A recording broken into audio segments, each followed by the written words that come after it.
تاریخ کی سب سے طاقتور ترین معافی کا ذکر کرنے سے پہلے ہم سیرت النبی صلی اللہ علیہ وسلم کی قسط نمبر 34 کا ایک مختصر سا احوال آپ کے سامنے پیش کرتے چلیں۔ پہلی وحی نازل ہونے کے کئی مہینوں بعد تک کوئی اور وحی نازل نہیں ہوئی۔ محدثین کے اختلاف کی وجہ سے پہلی وحی کے بعد کا دورانیہ کم سے کم 6 ماہ اور زیادہ سے زیادہ 3 سال بتلایا جاتا ہے۔ وحی کی اس بندش کے عرصے میں رسول اللہ صلی اللہ علیہ وسلم حزین و غمگین رہے اور آپ پر حیرت و استعجاب طاری رہا۔ حضور صلی اللہ علیہ وسلم سوچنے لگے کہ کہیں میرا رب مجھ سے ناراض تو نہیں ہو گیا۔ حافظ بن حجر رحمۃ اللہ علیہ فرماتے ہیں کہ یہ یعنی وحی کی بندش اس لیے تھی تاکہ آپ صلی اللہ علیہ وسلم پر جو خوف طاری ہو گیا تھا وہ رخصت ہو جائے اور دوبارہ وحی کی آمد کا شوق و انتظار پیدا ہو جائے۔ چنانچہ جب یہ بات حاصل ہو گئی اور آپ صلی اللہ علیہ وسلم وحی کی آمد کے منتظر رہنے لگے تو اللہ تعالیٰ نے آپ صلی اللہ علیہ وسلم کو دوبارہ وحی سے مشرف کیا۔ آپ صلی اللہ علیہ وسلم کا بیان ہے کہ میں نے حرا میں 1 مہینہ اعتکاف کیا۔ جب میرا اعتکاف پورا ہو گیا تو میں اترا۔ جب بطن وادی میں پہنچا تو مجھے پکارا گیا۔ میں نے دائیں دیکھا، کچھ نظر نہ آیا، بائیں دیکھا تو کچھ نظر نہ آیا، آگے دیکھا کچھ نظر نہ آیا، پیچھے دیکھا کچھ نظر نہ آیا۔ پھر آسمان کی طرف نگاہ اٹھائی تو ایک چیز نظر آئی۔ کیا دیکھتا ہوں کہ وہی فرشتہ جو میرے پاس حرا میں آیا تھا آسمان و زمین کے درمیان ایک کرسی پر بیٹھا ہے۔ اس وقت وہ اپنی اصلی شکل میں نمودار ہوا تھا۔ حضرت جبرائیل علیہ السلام کو اس حالت میں دیکھ کر میں اس سے خوف زدہ ہو کر زمین کی طرف جا جھکا اور لرزہ طاری ہو گیا۔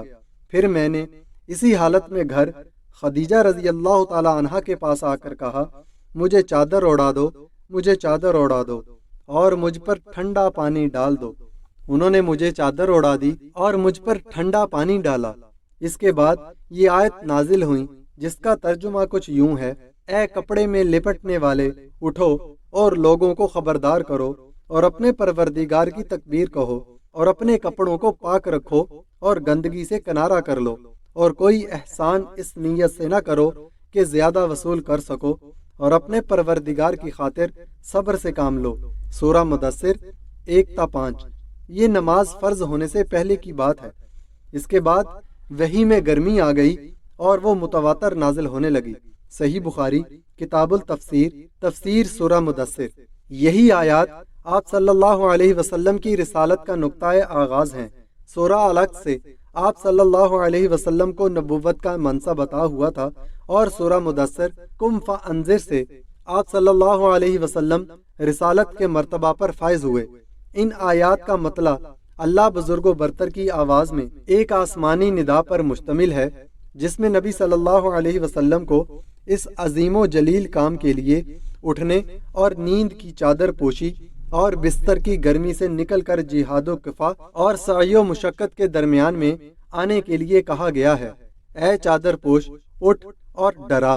گویا یہ کہا جا رہا ہے کہ جسے اپنے لیے جینا ہے وہ تو راحت کی زندگی گزار سکتا ہے، لیکن آپ جو اس زبردست بوجھ کو اٹھا رہے ہیں تو آپ کو نیند سے کیا تعلق، آپ کو راحت سے کیا سروکار، آپ کو گرم بستر سے کیا مطلب، یہ سکون زندگی سے کیا نسبت، راحت بخش سازو سامان سے کیا واسطہ۔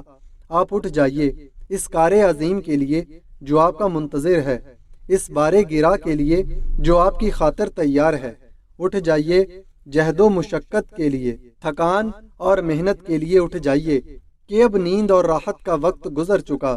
اب آج سے فہم و بیداری اور طویل اور پر مشقت جہاد ہے۔ اٹھ جائیے اور اس کام کے لیے مستعد اور تیار ہو جائیے۔ یہ بڑا عظیم اور پر ہیبت کلمہ ہے۔ اس نے آپ صلی اللہ علیہ وسلم کو پرسکون گھر، گرم آغوش اور نرم بستر سے کھینچ کر تندو طوفانوں اور تیز جھکڑوں کے درمیان اتھاہ سمندر میں اتار دیا اور لوگوں کے ضمیر اور زندگی کے حقائق کی کشاکش کے منجدھار میں لا کھڑا کیا۔ پھر رسول اللہ صلی اللہ علیہ وسلم اٹھ گئے اور 20 سال سے زیادہ عرصہ تک اٹھے رہے۔ راحت و سکون ختم کر دیا۔ زندگی اپنے لیے اور اپنے اہل و عیال کے لیے نہ رہی۔ آپ صلی اللہ علیہ وسلم اٹھے تو اٹھے ہی رہے۔ کام اللہ کی دعوت دینا تھا۔ آپ نے یہ کمر توڑ بارے گرا، اپنے شانے پر کسی دباؤ کے بغیر اٹھا لیا۔ یہ بوجھ تھا اور روئے زمین پر امانت کبریٰ کا بوجھ، ساری انسانیت کا بوجھ، سارے عقیدے کا بوجھ اور مختلف میدانوں میں جہاد و دفاع کا بوجھ۔